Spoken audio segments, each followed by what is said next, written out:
The following is a Complexity production. 1, 2, 3, Complexity! This is the press conference, streaming live from the Dallas Cowboys World Headquarters at the Star in Frisco. Oh, you don't be serious, man! You've got questions, we've got answers. And now, your hosts, Complexity. Hello and welcome, ladies and gentlemen. We're back with a press conference, and as you might be able to tell, this is a very special episode. We've been mixing it up a little bit. As we mentioned last week, Jason's not here with us this week, but I think we've a pretty good cast this time around. As always, Beef is with me this time around in this chair. Yeah. But over here, on my right side, we have two very special guests. One is, of course, Zack, our content manager. I'm back. He's back. People have been asking for you, so we had to bring you back. My wife has been asking a lot, and I've had to keep it under wraps of why I haven't been on the show, but it's for special guest appearances just like this. Yes. And then over here, we have Cam, our CMO. Happy to be here. All right. Happy to have you guys here. We have a lot to talk about, so let's just head right into it. I think one of the biggest things that happened last week was the ECS LAN finals. We had our new roster compete for the very first time, and I think it's safe to say that we're all pretty happy with how they performed. Beef? Yeah, I mean, they were able to finish up in 5th, 6th, tied with Astralis. So, I mean, in pretty decent company, I guess. But, yeah, some really strong performances from the team after just a week of practice.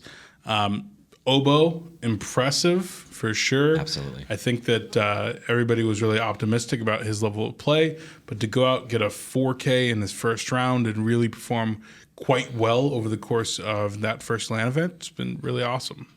What was your impression of Oboe? Yeah, no, and I think just the team overall, Oboe was incredible to watch. I think the team overall has been kind of one validation of our process. I think the guys have been really quick to adopt the new process and getting an HQ and starting to work in that setting has had really great results just from a mentality standpoint. And then kind of being validated from a roster decision standpoint, and these guys are clicking together. It is working in a much better way. So I think that was what was really excited for me. And obviously, anytime you see a kid who gets to live out his dream, but then just answer that call in a really big way, 4Ks, aces, hearing the crowd chant his name at his first LAN event. I mean, you really kind of live for those kind of moments in esports. So definitely happy with that. I'm just excited more so to see where this team is headed next, because I think kind of sky's the limit. We saw some potential there that we're all really excited about.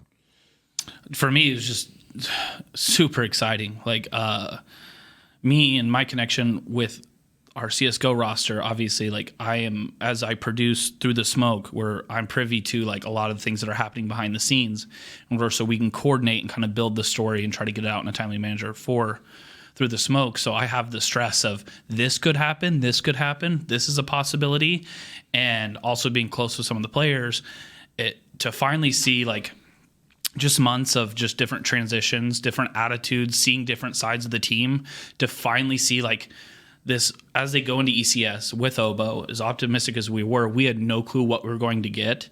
And to have fun again, and to like just see the team and see that, like, to see Def and Shazam and Rick A and see all these guys that you knew they were good enough to be at this level, to see them play at that level is just, it's so much fun to watch. And just like, expectations for Oboe were coming in. We're like, it's his first LAN. We have no idea how he's going to react.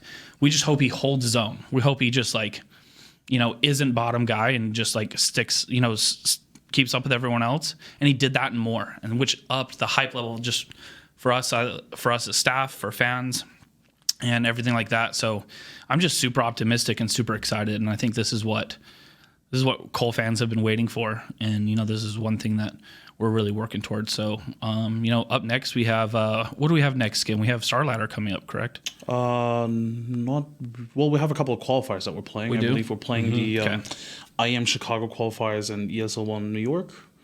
Yep. Other than that, I don't think there's anything confirmed yet for us outside of those, up until like the major, I suppose. Yeah, the major is kind of coming up relatively soon here, but still over a month away. I guess what's next for this team? Rick getting his visa finalized, getting it stamped. He's over in Greece right now, getting it stamped, visiting some family while he's there. Rory's at home, kind of visiting some family in the UK, taking the opportunity to go see all of them.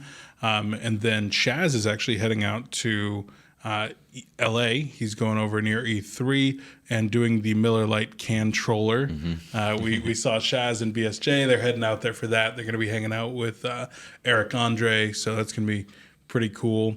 And then we also have them going on a super secret mission for a different activation, I guess you would call it. And I'm sure we'll be able to talk more about that at a future press conference. Yeah, it's coming soon.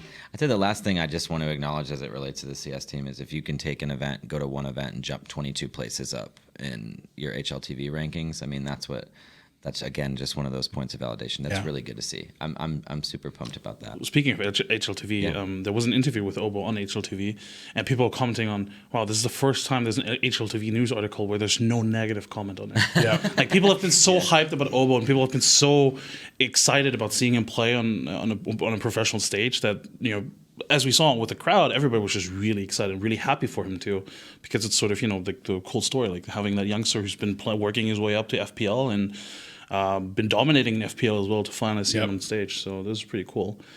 Zack, you already mentioned Through the Smoke, so I kind of want to touch more on that since, you know, you're one of the producers, or the producer, I suppose, of the show. How's that process been, especially with the last episode, considering there's such a heavy topic and there's, you know, so much time or so many things that you needed to put into one episode, right? Yeah, I had a few gray hairs, you know, sprout from conceptualizing this episode, and really, to be honest, as much as I produce it, the real people that, you know, make this show what it is, it's Sean and Marco. They have stepped it up in terms of Sean evolving how he shoots, and from different interviews to settings to lighting, and then Marco, who literally probably watches the footage 3-4 times in its entirety. I'm talking about hours, and then gets a game plan together, says, this is how I think the story should go. Me and Sean reviewed the footage. We said, you know, we're aligned to A, B, and C. Let's rethink D, and we go forward. And then Marco just kind of goes in his shell for a couple days. And just no one touch him, no one bother him. He literally will get spooked if you come up behind him a little too fast. He's a jumpy guy. Dude, you'll get knocked. You'll get knocked straight in the face. Of course, he is a martial artist. Yes. He literally last night, he's like, I just got done doing Through the Smoke. He does Muay Thai, and he didn't get to do any of his Muay Thai because he's trying to pump out Through the Smoke. He's like, I just want to go hit some people in the face now. I'm done. But that's really what it is. And then Marco spits out. He does an amazing job where most producers will sit and watch 5 different versions. Marco, I literally have not gotten past 2 versions of Through the Smoke. He does, and the reason why that is because he has such an in-depth knowledge of Counter-Strike, and he's a very unique individual in which the people creating our videos have the talent to create high-quality videos, but are actually fans. Versus sometimes what you get a company like some big broadcast company saying, we want to do an esports story, or we want to do an esports doc. And you have people with all the talent, but none of the knowledge. Or you have it reversed. You have people with all of the knowledge, but none of the talent. And I think we've done a really good job of picking the right people, hiring the right people to do it. And really what comes from it, from a roster standpoint of what goes into it, it is so touchy. We want to be as transparent as possible with what happened, like with Peter and with the team. But we have to, we have politics involved in it. Yeah, it's a balancing act. Yeah. It's really, really hard because we don't want to put something in there because people can interpret things any which way. Just because I hear something, I think this line about person A isn't that bad, but 20 other people can interpret that. And now that affects that player for the rest of his career. And so that's the biggest thing that we have to be careful about is telling the truth, but not over embellishing or try to pull up too much drama. It's all about context. Being so close with the team, we tend to have more context or different context about certain situations. You always got to put yourself in the shoes of somebody that's watching on the outside. How about the people that have watched a lot of interviews but haven't seen Through the Smoke? Somebody that's literally seen nothing. They haven't heard anything about him in months. What are they going to think when they see something like this? So reviewing it from all those angles, it's why Through the Smoke is an incredibly hard piece to execute. But it's one of our favorite things that we do here. And this is what I'd say, and you can quote me on this. You can put this across the web. I'll take the shade on Reddit or wherever else. But Through the Smoke is the best Counter-Strike documentary on on YouTube right now, or on any channel for that matter. I think there's no one puts as much thought into telling the emotional story of the players in connection to what actually occurs in the server. So, I think incredibly proud of this team and for the documentary work that we've done with that, and just look out for more of it because there's nothing else like it. They can try, but there's nothing quite like Through the Smoke right now. Speaking of Stan going to NRG, we saw that earlier today. What do you guys think? I'm just glad he found a place that he can go and play. NRG is a great organization. Yeah. They have a great CS program. Wish the best for him. Obviously, the competitive side of me is like, whoops. I want. They're scary, man. I want to crush you. A scary team, but it's a good team. Yeah, no, I'm excited. Look, he's a great player. I don't think anybody's ever argued with that. I mean, the dude's a fantastic individual. Like Lake says, he's definitely one of the best he's seen. And when Lake says something like that, having been in the game for 16 years, you respect a statement like that. So happy to see what he does there. They've got a strong roster, and they've even got a couple of really strong players that they even have on the bench as well. So, I mean, we could see some really interesting happening. I had a bit of an awkward interaction with Stan before he left. Yeah. He sold me his TV, and I was like, no, that's not the awkward part. I picked it up, and we just got to talking about the team, like what his future is now, and he wasn't sure at that point. And I was like, you know what, worst case, if you're like, the way I tried to say it was, hey, if you ever not sure what to do, or if things don't work out, I'm pretty sure he would make a great commentator at some point too. I think he's very knowledgeable, and that people would want to listen to him. He's like, I think I still have a couple of years left to pro play. I was like, no, that's not how I meant it. Well, anyway, I'm glad that he found a new home. Super happy for him. Last interaction he heard at COLCS, some guy said, hang it up and go be a commentator. Thanks, Kim. Appreciate it. I did clarify that is obviously not how I meant it, but it was just really awkward at that point. Anyway, I think everybody here is really happy for him. I think he got along with pretty much everybody here at this company, and I know that a lot of our staff, we're as you mentioned, we get along pretty well with the CS team. So it'll be interesting to see him and Tarek together. Yes, I think that'll be the kind of the interesting thing. So anyway, that's it for CS. We have a lot more teams to talk about. Dota. That's coming up right now. The minor this week. They're not in Kiev yet, but they're traveling to Kiev tomorrow or whatever. Yeah, they're in Warsaw. So, this Thursday, they're going to be traveling in. And I think we've all seen some of the visa issues that have been going on with Mineski, where they were denied, but then they went to Plan B and got approved. So tomorrow, hopefully, we'll know our visa situation, if we get the e-visas as needed, or if we have to go to Plan B like Mineski did. It's been kind of a difficult. The visa application process takes 10 days, and we basically had 12 days from the day that the qualifier ended before we needed to not only be in the country, but the day of the matches was 12 days away. So it's been a little bit stressful for Soren, but he's taking care of that. The team's been getting good practice in.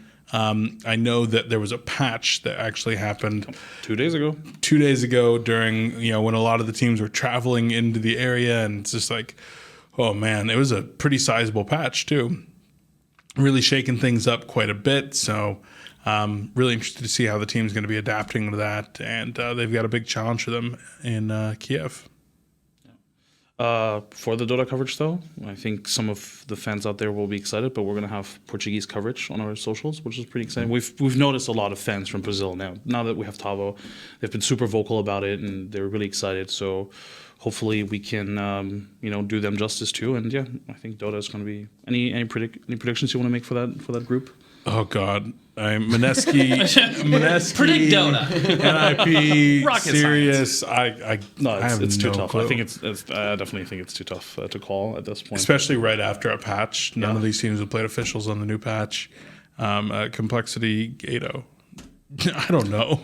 I don't even know how many games we're playing in the group. I would assume 6 because there's 3 other teams. All right. I'd say I'm excited to keep watching how the team melds with Tavo. I think Tavo's been a great addition. It's fun to watch those guys get together and do some kind of collaborative work that we've been able to see so far. It was really exciting gameplay the last time we saw them play together. So I'm just excited to see that continue to evolve more so than anything else. I'm excited for that. And then on the home front, we've been preparing for TI qualifiers, which are probably coming up probably in the next month or so.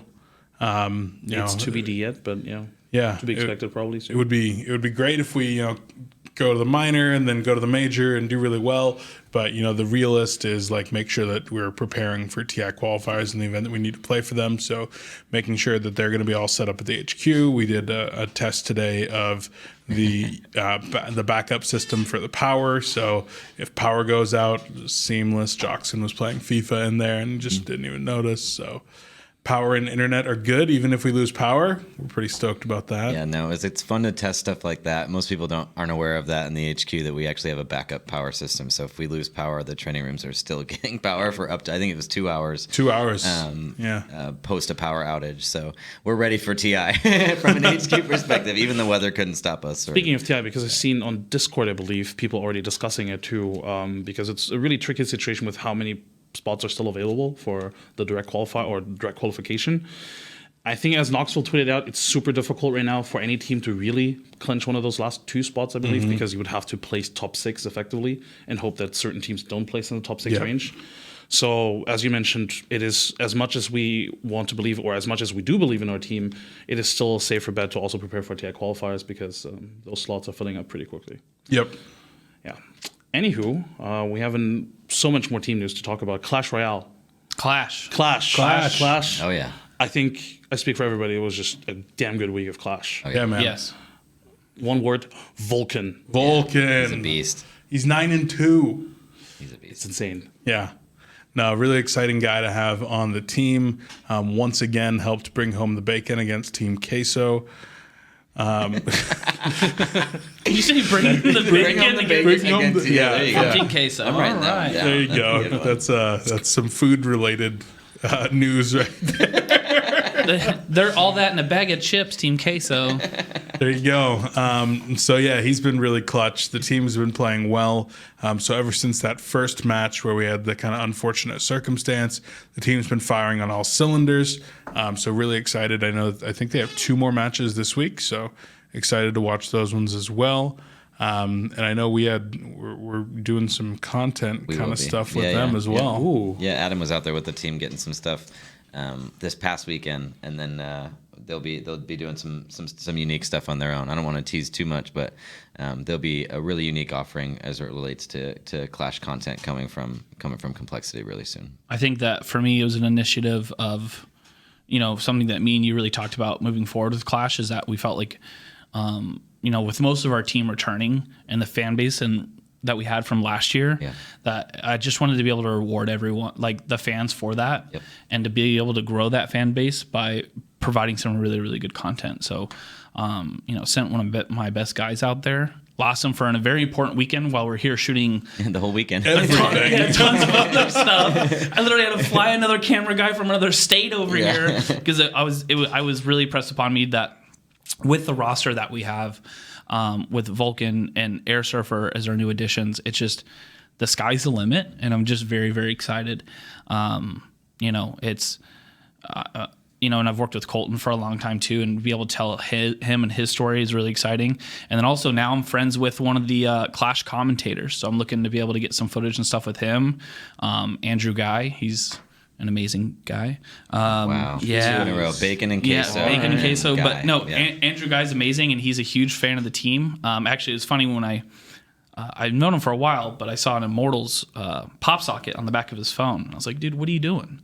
He goes, I'm a fan of Immortals. I'm Clash caster. And I'm like, rip that off. And he goes, why? And I said, dude, I'm with Complexity. And he's like, what? And lost it. And he goes, oh, just ripped it off instantly, threw it in the trash. And I was like, attaboy, I'm sending you a t-shirt. There we go. So, no, really excited for Clash. Yeah, same. I think the Clash community has been really awesome to us, the fans. Matt has been hosting viewing parties on our Discord for this entire season so far. And it's been a lot of fun with all these fans chiming in. So yeah, if you're a big Clash fan, make sure to swing by our Discord, discord.gg/complexity, and we're gonna have more viewing parties for the rest of the season, I believe. So that's gonna be hopefully a lot of fun for everybody. I was in the voice chat during NRG. It was me and like 6 other guys. We were watching, we were cheering. It was awesome. So come hang out on our Discord. We have the Apex team currently in-house. Yeah. Yeah. Really Woo! exciting. It's been Well, except for Kyrig. Well, He'll be here later. If anybody's not aware, Dallas had a nice big storm over the weekend. Nasty one. and it really screwed up pretty much all of the airplane travel.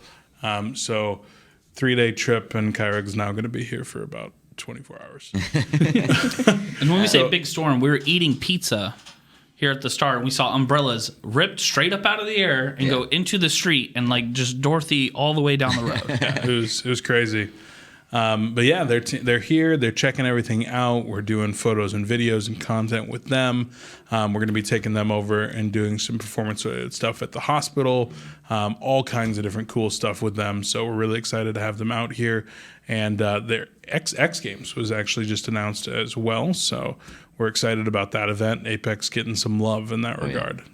It's just, one of my favorite things is we've had a lot of players coming because we have players everywhere. We have players EU, we've got players all over this country. So it's really awesome to kind of get people's initial reactions when they see the HQ, and just kind of that moment of just kind of like, this is real, and like, this is the team I play for, and like there's just that level of kind of like super excitement plus bewilderment plus, the great feedback we've been getting from everybody.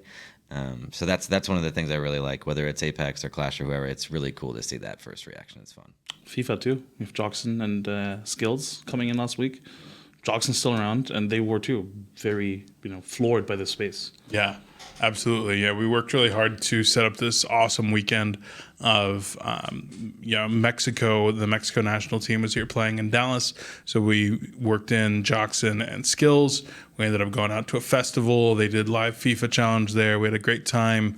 Joxon ended up heading down to the close practice. We were guests at the close practice, so getting to see on the field while they're all practicing, and then watching the actual game from a suite. So it was really cool having both of them out here. Skills doing a little bit of content, photo shoots, more FIFA stuff. So we got all kinds of stuff in the works for you guys right now. Like Zack, how many dozens of different projects are you guys working on right now? 1,000? 8, yeah. No, like 8. The 8 are currently being edited. We filmed another 2 today.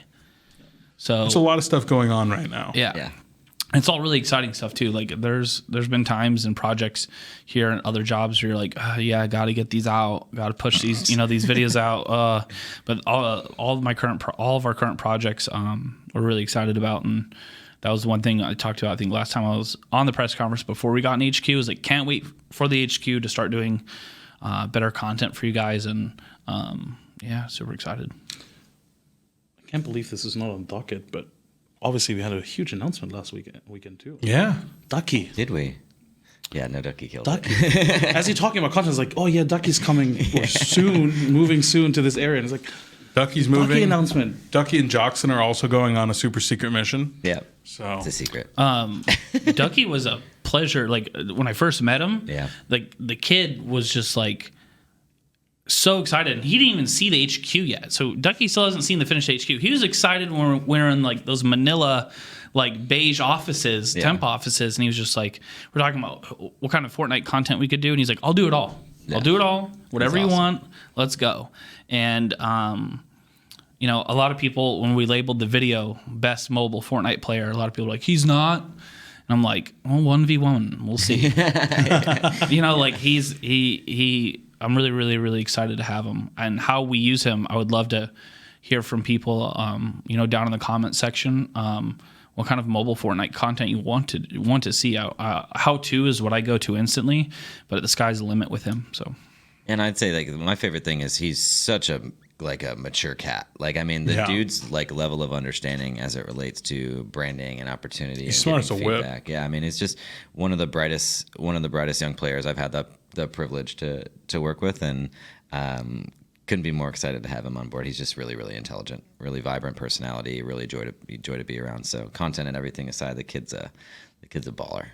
He was so excited on stream too when you got to announce the whole thing. His I love the announcement way was he did great. it too. With a jacket. Superman rips it open. Yeah, with the great. different shirts and everything like that. And if you haven't checked out Ducky's stream, you should, because number one, he's got a whole new look and feel that is pretty badass. And then also it's just incredible to watch him play the game on a tablet. Like, I mean, He's nuts. Yeah, it's insane to watch him play. Oh, and for people that say iPads are not mobile, yes, it is. There was about 20 comments that said that in the video. Tablets are mobile, people. Get with the times. Yeah. Oh yeah. Take that, Dr. Disrespect. Yeah. Doc, what are you doing? That was horrible. Get it together. That's not it, Chief. Yeah. That really was not it, Chief. Well, I guess in terms of Fortnite update, we still have 1 week left of qualifiers. Yeah, so solos are over. That was the last week of the solos here. So unfortunately, Macwood came so close, but just short. I know that he was really disappointed on that. He ended up going out to an area where he was sub 10 ping.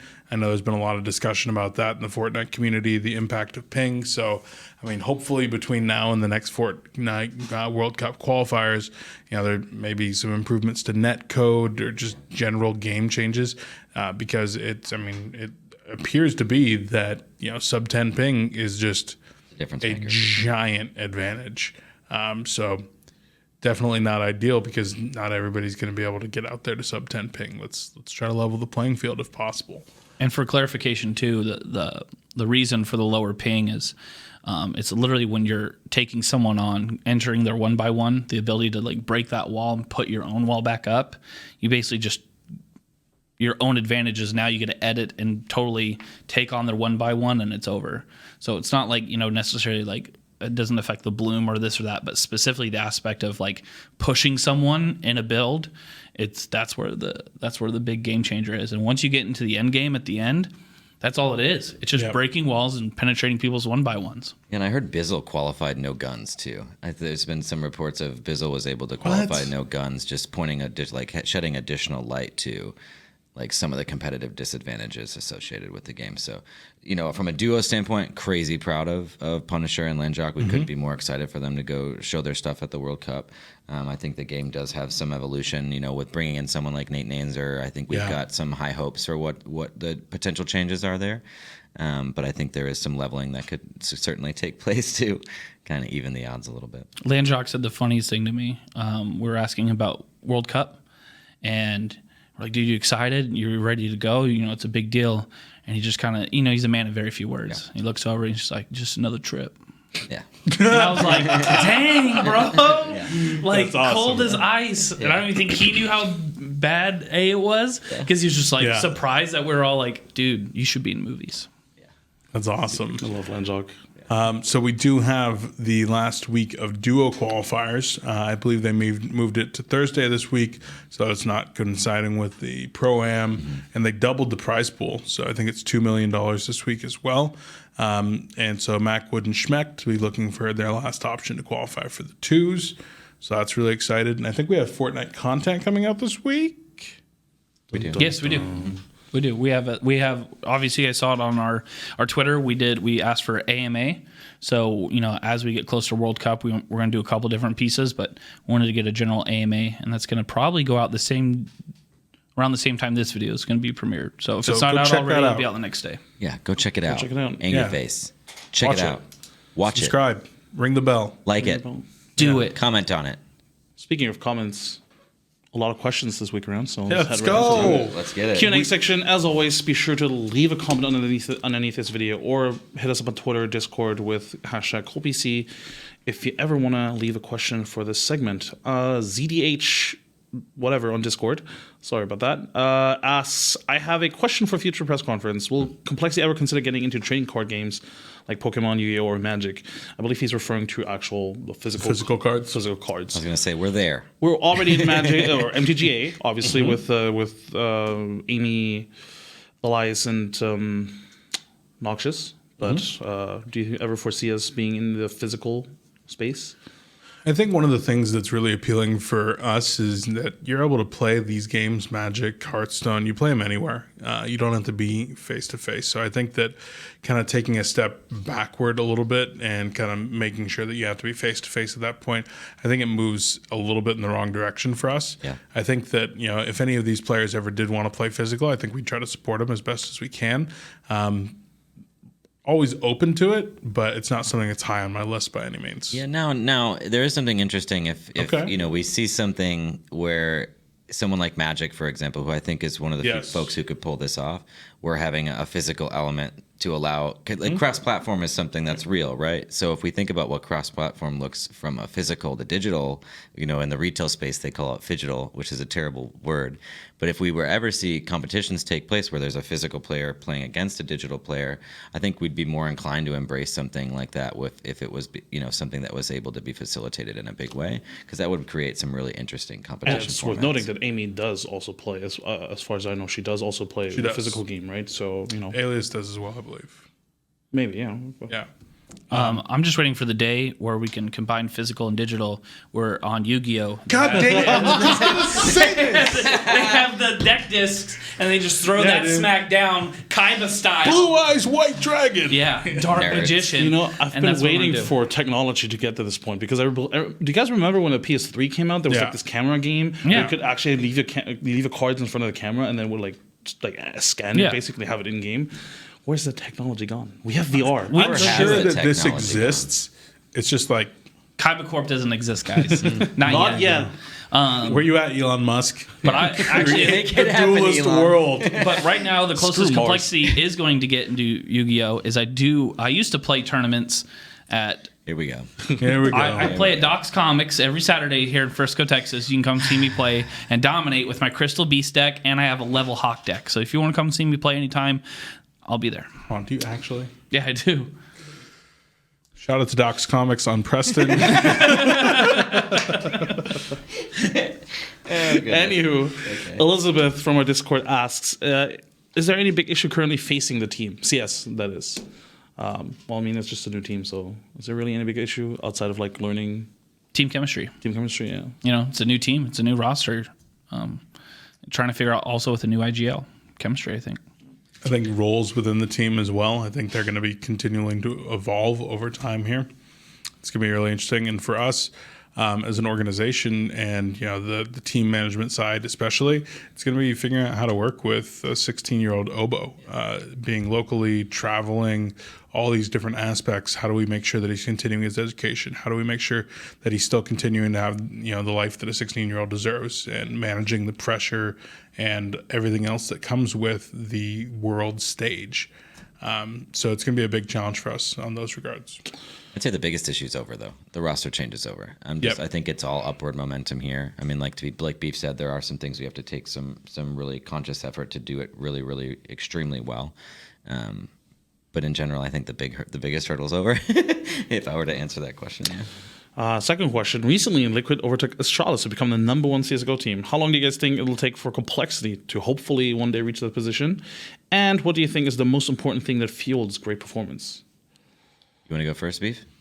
Sure. I'm going to take the second question first. What do you think is the most important thing that fuels great performance? I think consistency. Word. I think that consistency is super important, making sure that you find a roster that's working, stick with it, work through the little problems, and just remain intentional every single day about getting better. Once you reach that rhythm, that kind of real zen place where everything's just clicking, like if you make every broad decision, right? Not micro decisions, but broad decisions about, what events you're playing in, manage your fatigue appropriately, you're taking the right steps on performance and recovery and all these other aspects. You're making sure that if you do make roster changes, you're doing them in the right way. All those things, if you're making all those macro decisions broadly, I think the fastest that you could go from a team outside the top 20 into the number one in the world is going to be about a year. Yeah. Now, every time that there's a small error, it sets you back a little bit. And you need to get a little bit lucky. And even if you do everything right, it still, in my opinion, requires a little bit of luck. That's my perspective on how you break into esports and all these other things. You work really hard to get more opportunities to get a little bit lucky. And that's how you really get it done. Yeah, I couldn't agree with consistency more. I mean, what separates the best teams from the rest of them is really that it's something that they're able to upkeep regularly. If you look at what Astralis has been able to accomplish, or even what Liquid's been working on, you can see that it's about making the same decisions that have a positive outcome consistently. That's the difference, and then building an infrastructure around that core unit. I think that's the biggest part. I think that we need to keep pushing towards. I think we've got the right structure in place around them, and then it's just about continuing to make those right decisions. Well, it's really anybody's game. Look at ENCE, look at Furia. Those are strong teams that have been around for, almost those rosters have been together about 6 months to a year consistently, and now they're making really big waves, and I think that's a really big part of it. So to be honest, to be number one, so many different factors. But if I had to say to be one of the top teams, how well can they play together and how consistent can they be? And I'm really excited. As much as the guys at Charlotte, when they came to visit, are really nice, and I'm fans of them, I'm glad to see CS shake up a little bit with the teams. Yeah. It's really cool. There was a post that I saw last week about the top ranked teams in the Dota Pro circuit, and I think it showed that the number 1 through 9 teams had not made a roster change in almost 300 days. Go figure. Consistency. If you can find something, make it work and work through issues rather than just shaking it up constantly. I think that's the only way you can really move forward. Yeah, for fans to say, like, if you guys just had so and so and so and so and so and so, you guys could make it work. And I think the COD community is probably the one that does that the most, right? They're like, if you had this person be most dominant thing in the world, that's just not the case, honestly. Got to work on your issues as a team.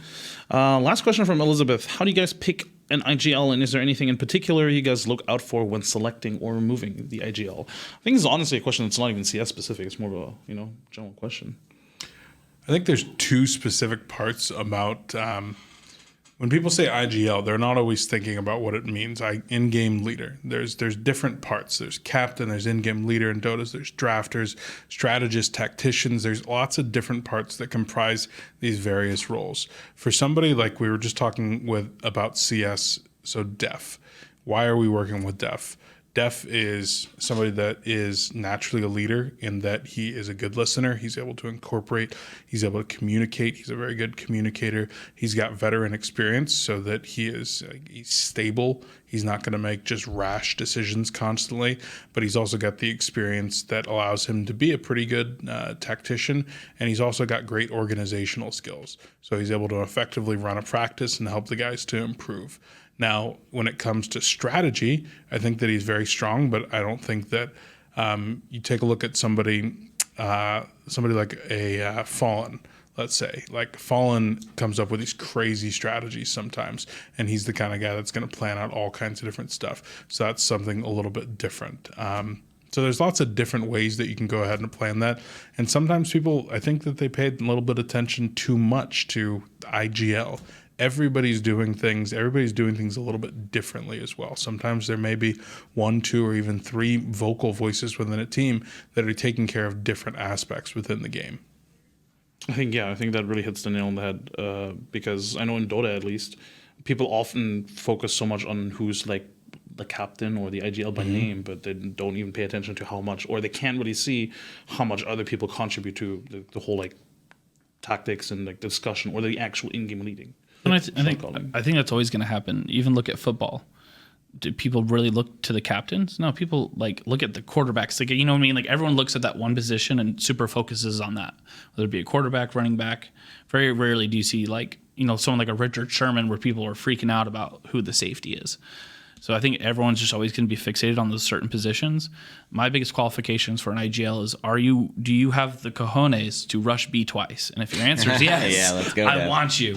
I love that, dude. That was amazing. In CS, you're 20% of the team. It doesn't matter what role you're in. You're 20% of the team. So I don't think there's not a lot of room for error on anybody. Your weakest link is still an important factor in every single match. So, while an IGL is incredibly important and it is a difficult decision, it was an easier decision with Def, but at the end of the day, it's about making sure that every 20% is that best 20% because you only get one chance to get that right. Next question from Jamie Wooten. I guess you kind of already answered that, thoughts on Obo's performance and Def's leading at ECS. I think we're all pretty excited with Obo and Rush B. Rush B. Whew, and we're just getting started. Yeah. What a call.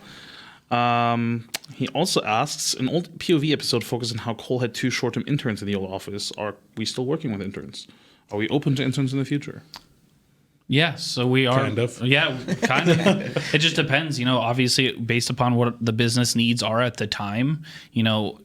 Things always shift for us, getting new sponsors, having new deliverables, especially on my side. So having interns would be great. We're always open to it. I know right now we're working with some younger guys we're interviewing, possibly having seasonal employees. Like, we're always open to it, but it's always going to be based upon whatever our business needs are at the time. So, we know I have people hit me up, everyone in this room up all the time.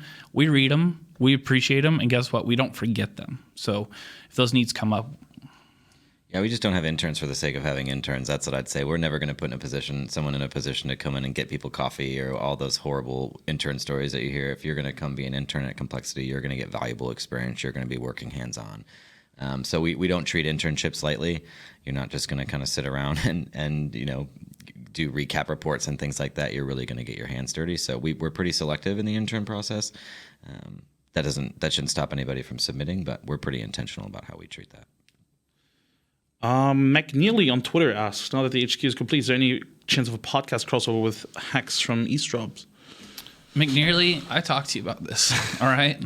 We already talked about this. Maybe. Jason's been on He's been on Eavesdrop before, right? Yeah. And I linked her the link. I'm going to talk to her later about this now. No, we're going to have a couple different shows outside of press conference. We're looking to be able to expand into different podcast formats because there's so many different kinds. Press conference, this is very centric on what is going on with Cole, what's the updates with the teams, and or possibly looking at content where we expound upon that. Obviously you're fans of the organization, the people here. We might have something where we talk about more relevant, current events where we commentate and talk about more traditional things. We're looking at it. So if that's something that you're into, McNearly and anyone else listening, go ahead and comment below.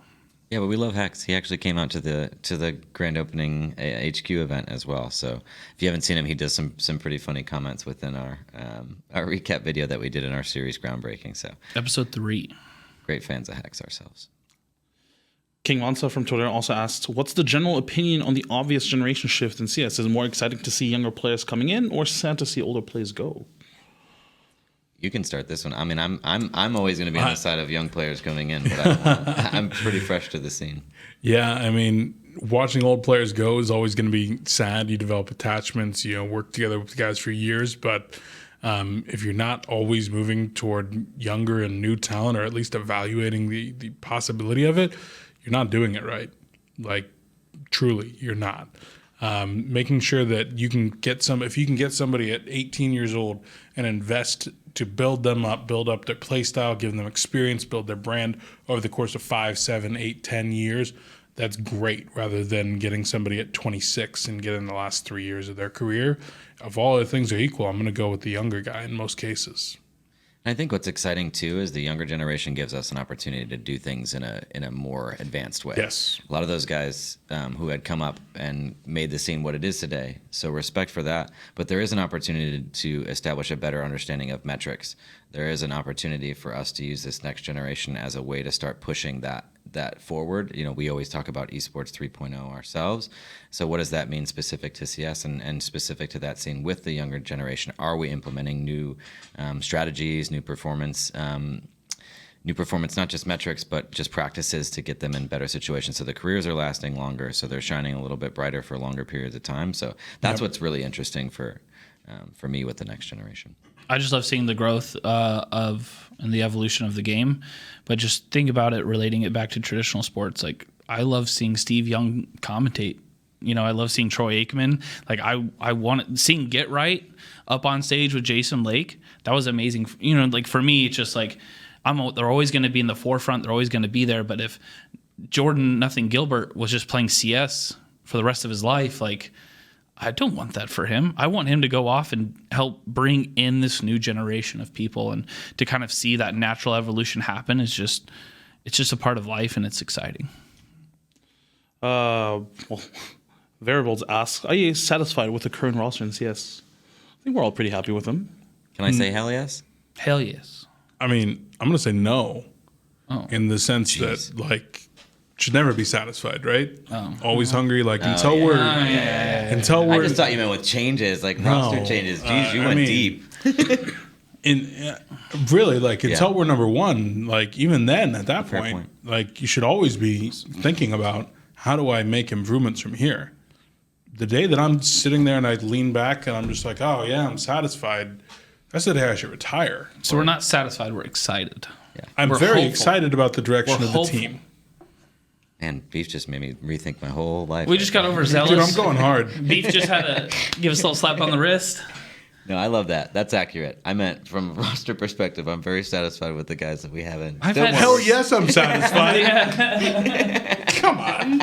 And I don't know if we want to talk about this, but I for me it was really scary. We had to think about, in order to go to the next major, we had to have so many people left from that old roster, and with Ricky's visa, and with so many things up in the air, that was a really scary thing for me. So seeing the roster now what it is, and having all the people here, Ricky getting his visa, I don't think you understand how important that was. That was like a really important thing for us to have happen. I disagree completely. Why? You didn't need to have a visa to go to Germany. But to practice, to place, But we could always go to Europe and play with him for practice. but then they're not hanging around with me, and that's well, a there you problem. go. It's a big deal. I'd say we're not satisfied in the rankings, but with the two. All right, let's see if we can close it. I'm done. We have 2 more questions. Wait, did this? What's his last question? Who is that? That's everywhere. Sean. Oh my gosh! Are you gonna deny him a question? Yeah, sure. Anyway, Mandeep asks, does the office do staff bets on certain tournaments? Any No. game? Because betting is Bets? We're not Betting's allowed to bet on bad. anything. No, just wanted to point it out. No. Look at that. You can bet that I'm not Aggressive satisfied. last couple questions. Yeah, you Yeah. can bet that I'm not satisfied No. with this current. Thanks to Ian at the Esports Integrity Council for providing the education that we have on esports integrity. Thanks, Ian. And then the last question from Sean: what does Cole think about Battalion 1944? It's dope. It's dope. I haven't played it yet, but I've watched it. It's great. It's terribly ugly, but it looks really fun. I It saw is fun. Hex was able to play it on his laptop, so I really question like how advanced of a game it But is. that's kind of the good thing, though, right? That everybody can play it on any I bet it was an device. MSI laptop. Probably was. I could play Crunker on a laptop. Doesn't mean it's a good game. It is a good game. Never mind. I was won't lie. hoping for Battalion 1776 because I wanted it to take like about 15 to 30 seconds to reload after every time you shoot a weapon. But they went back to a pretty typical 1944 time frame. So maybe next It was like time. World of Warships. You guys ever play that game? Mm-hmm. It was like the World of Tanks, except you're a boat, and it would take like 15 seconds Yes. to reload. Yeah. I'm all about that. I think people I've are got time. people are more excited about the mechanics. I think it's a lot of the older, the people that were just really in like the COD people, and they are just going ham on Battalion. To be honest, I wanted a Battalion 1984. That's a good one. Wear a white suit, drive a Ferrari, and catch drug dealers. So here's my question. I'm really big into FIFA right now, and they announced a new mode in FIFA for FIFA 20 called Volta that looks like it Oh, could be yes, 3v3 and the 5v5. street. Yeah, FIFA Street, yeah. basically. I'm excited. What do you guys think about FIFA in like a 3v3 or 5v5 setting? Love that.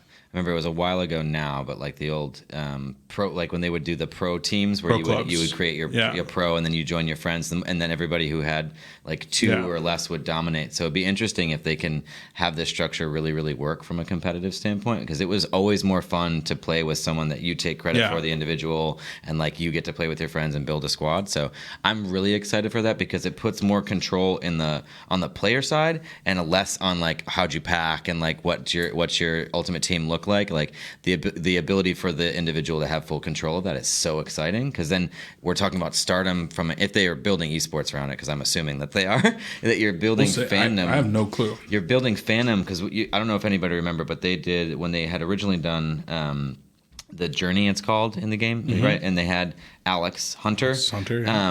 and they did that spot in the game where he did a little Coke piece, and it was the first time that a branded company had sponsored a digital athlete. So the idea that we can have them be both physical players and then people can pack those cards in Ultimate Team, and it can be this really interesting opportunity to start building fandom around FIFA pros in a unique way. I mean, I'd love to see Skills and Joxon in there. So I think I want to see Skills and Joxon playing. Yeah. And me as the third. Yeah, and if every time that we can get Skills to score a goal in that mode, then he can say something like "Booyah." It'd be it'd be pretty dope. Yeah, so there I'm you go. excited for that mode. I'm excited for the mode and the fact of it's kind of like one of those off games. Obviously, it's going to be like small street style soccer. So obviously, it's going to be faster gameplay. It's going to be a lot more fun. Like I was one of those advocates of everyone was playing Madden or NCAA, and I was a kid who's just like all about blitz, just because it had slightly different rules. It was a little more fun, and that's what I feel like this game mode's gonna be. It's gonna be a little bit smaller. It's not gonna be such a large field. Hopefully, like no penalties. Like they're really lax on penalties because it's street rules. What happens when Americans watch soccer? No street rules. Pretty much. Hey, 13-0. That's all I'm going to say. I'm just willing to bet that I'm not satisfied with this current game mode. We're All done. right, I think this wraps up this week's show. Thanks everybody for tuning in. We'll be back next week, and yeah, as always, catch us on social. If you ever have any questions for this segment of the show, be sure to leave them with COLPC, and we'll catch you next week.